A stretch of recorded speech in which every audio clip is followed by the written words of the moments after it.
the visionary founder, the alpha leader, the mother of socialite.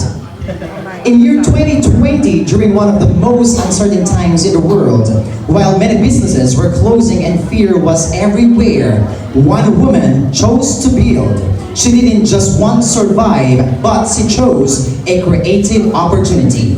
With one powerful mission to help our kababayans in Dubai by having an additional source of income and to give families hope, she founded The Socialite. And now through the network marketing division of Socialite Gold Generation Inc., she is helping more people in achieving their dreams, build their future, and change their lives. She is strong, she is visionary, and she is unstoppable. Ladies and gentlemen, help me welcome on stage and stand up on your feet as we welcome the founder and chairman of Socialite Gold Generation, Miss Hazel Mabago Malabacan.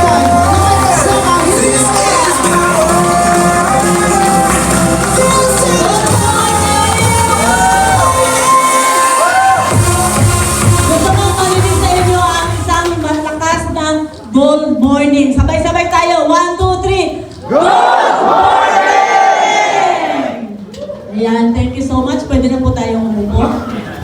Before I'm going to start with my speech, wala akong slides. Lahat lang yan ang galing sa isip at puso. I would like to thank our honorable visitors at dito sa side, mga special guest natin, team ni Boss Eja. All our leaders who made their time. I know it's Sunday, supposed to be a church day and family day, but you chose to be with us. Thank you so much. Palakpakan niyo naman yung sarili niyo. And all our new members, we would like to welcome you in your new home. Socialite Gold Gen is our new home. I'm Hazel Magbago. As I always say, I am just a humble servant of yours. A single mother with 2 daughters na sumayaw kanina dito ng TikTok yung dalawang anak ko. Yun po ang dalawang dahilan kung bakit ako napasok sa network marketing.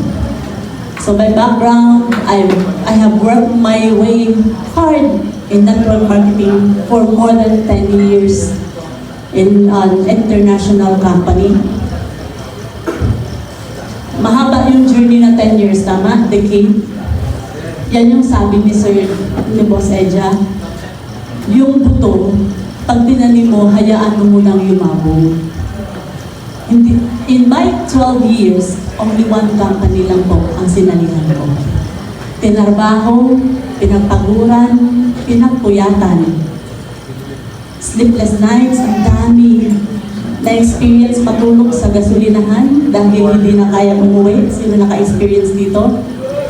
Masipag, tama? And then, after 12 years, there's a calling. Sino ba sa inyo dito nakaka-experience na parang minsan nararamdaman nyo tinatawag kayo?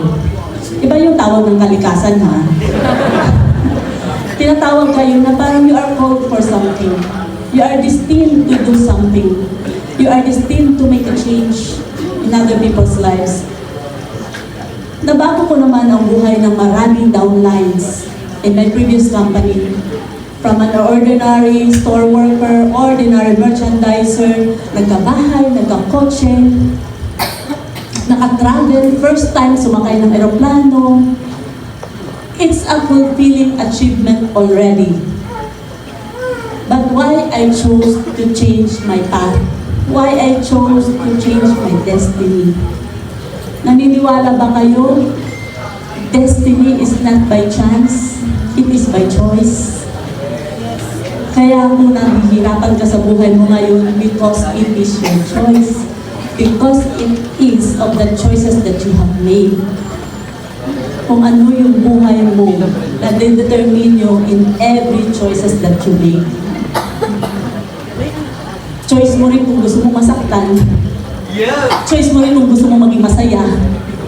Choice mo rin kung gusto mo ginto ang negosyo mo.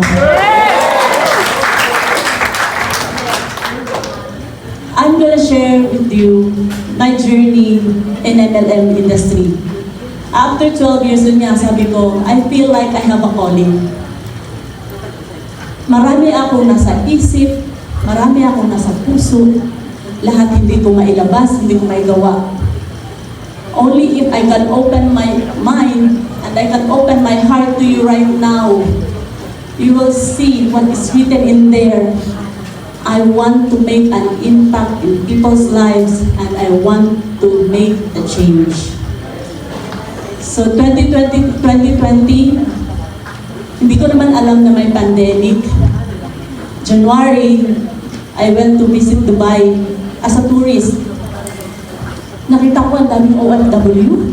First time ko po yun mag-Dubai. 2019, pumunta ko ng Dubai, nag-tour and then pumunta ng Armenia.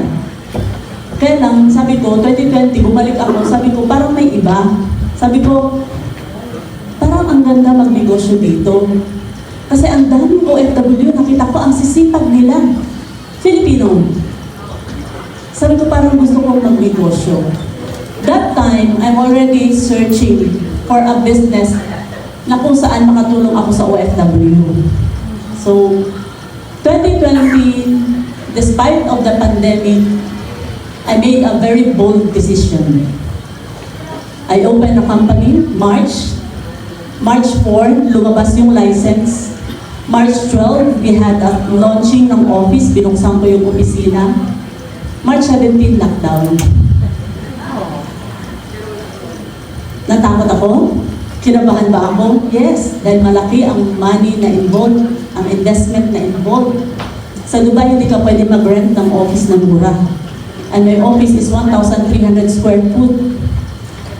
Ang laki, ang mahal ng rent, at hindi pwede doon 2 months advance, 2 months deposit, 1 year check.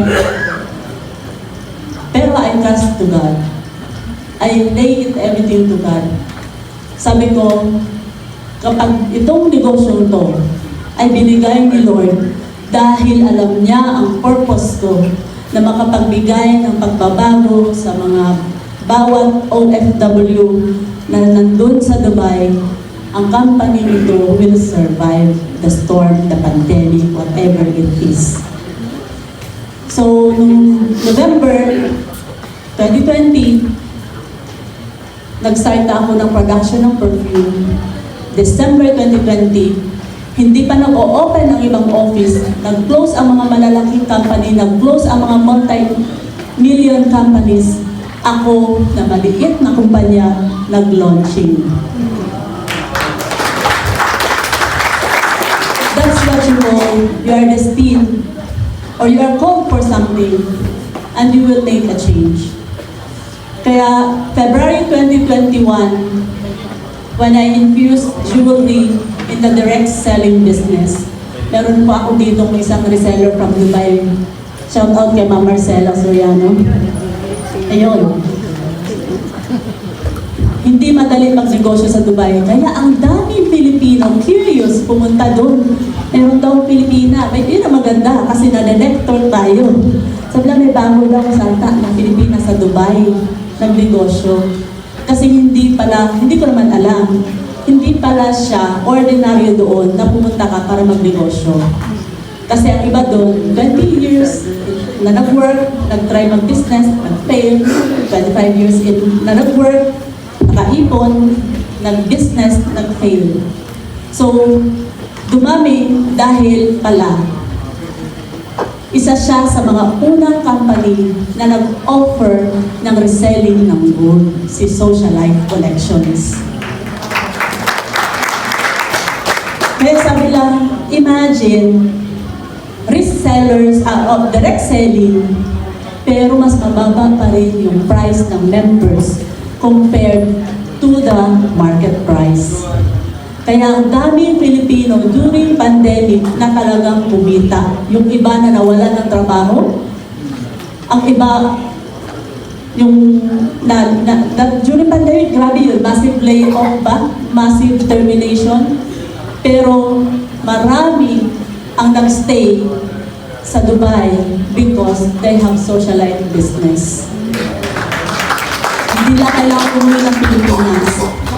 So, come 2023, when I made another bold decision, nag-decide ako na mag-expand sa Philippines.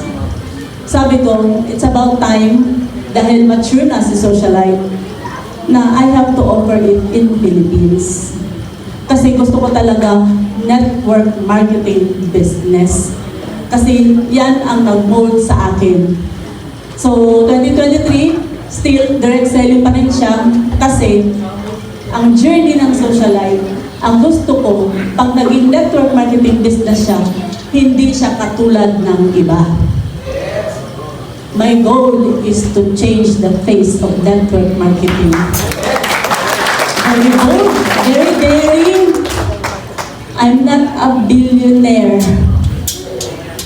but with the vision and mission, I know God will align everything to put that purpose into action. Ang daming pinagdaanan ng company, to tell you honestly, Socialite is like a diamond. It has been polished through time, rough times, hindi madali, hindi smooth ang journey. Rubbing talaga. Di ba ang diamond? Para maging diamond yan. Dumaan na matinding pressure, dumaan na matinding testing, dumaan ng matinding rubbing para lumabas yung kintab ng diamond. Ganyan ko paano ihambing si Socialite Gold Chain. Is it just for my dreams? It is just for my ambition? It is for my mission. My mission, I know that this is not an impossible mission. My mission, 2 years or 3 years or kahit 5 years, I will patiently wait. 5 years from now, each Filipino families will have 1 kilogram of gold in their houses na wala nang mahihirapan, wala nang magluto, wala nang magkakaroon ng crisis sa buhay. If you will get to learn about gold, if you will get to understand about gold, you will appreciate our business. Alam niyo ba, sabi ko, kung sana, naisip ko na to noon, nung like 20 years ago, nung bata pa ako. Hindi pa naman ako senior. Siguro ang layo na ng tinakbo ng company. Kaya nga lang, ang sabi ni Sir Harold kanina, every business has its own timing. Now is the right timing for this kind of business. Alam niyo ba kung bakit nasa tamang timing tayo? Sino sa inyo dito ang alam about gold? May knowledge or at least little background about gold. Last 2024, nag-skyrocket siya. First time in the history na nag-increase ang gold price by 63% over the year. 2025, gold surpasses the record. 73% increase. And ladies and gentlemen, FYI, January 2026 alone, the gold increased by 30%. Palakpakan niyo yung mga sarili niyo. Lalo na yung mga nag-pay-in noong October dahil mataas na po ang value ng item na hawak niyo. Maliban lang kung sinangla niyo na. Kasi maraming members sinasangla agad. It's alright. Basta tubusin nyo kasi ang value niya magdo-double yan by next year.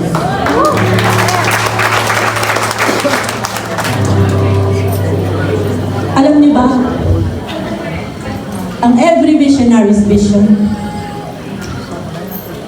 hindi yan magiging bakit nasa isip ako?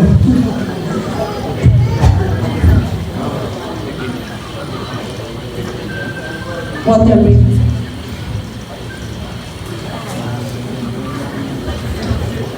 Alam niyo ba, every visionary's vision,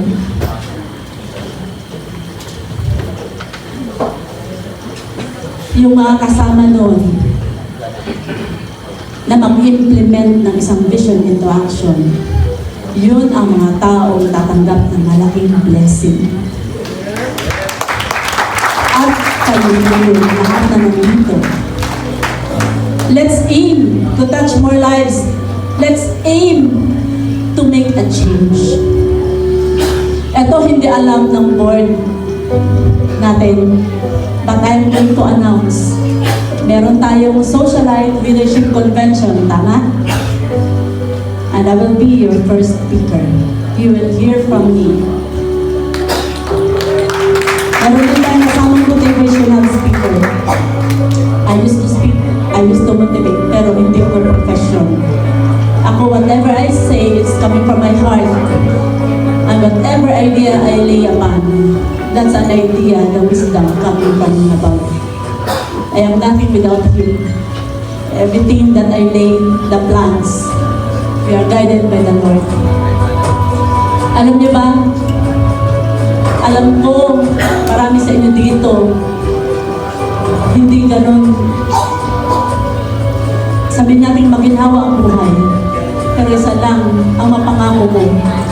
Pag ginawa niyo ng seryoso, buong puso ang negosyong ito, 5 taon lang, ibang-iba na ang buhay niyo. And thank you din sa ating IT na napakagandang dashboard.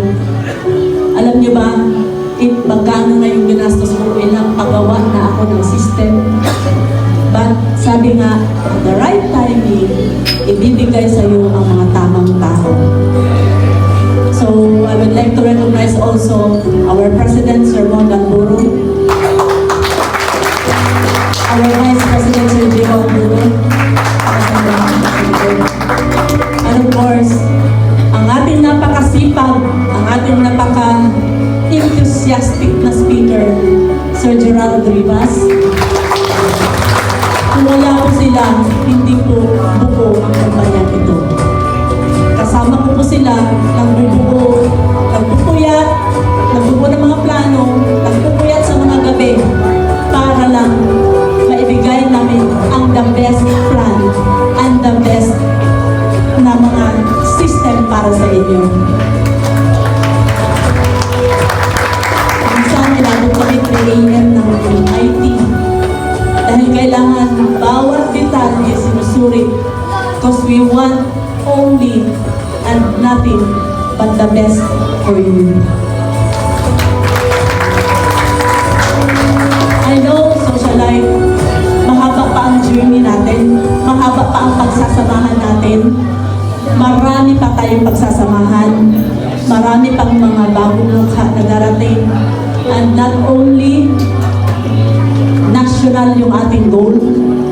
Of course, our goal is to touch lives globally.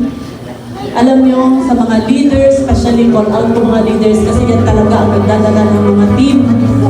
Isa lang ang masasabi ko sa inyo, like what I have done in my 12 years building an empire in network marketing business, network marketing industry, isa lang ang masasabi ko, do it by heart and do what you love, and you have to love what you do for you to succeed in this kind of business. Thank you, and God be all the glory. Thank you, Chairman Hazel.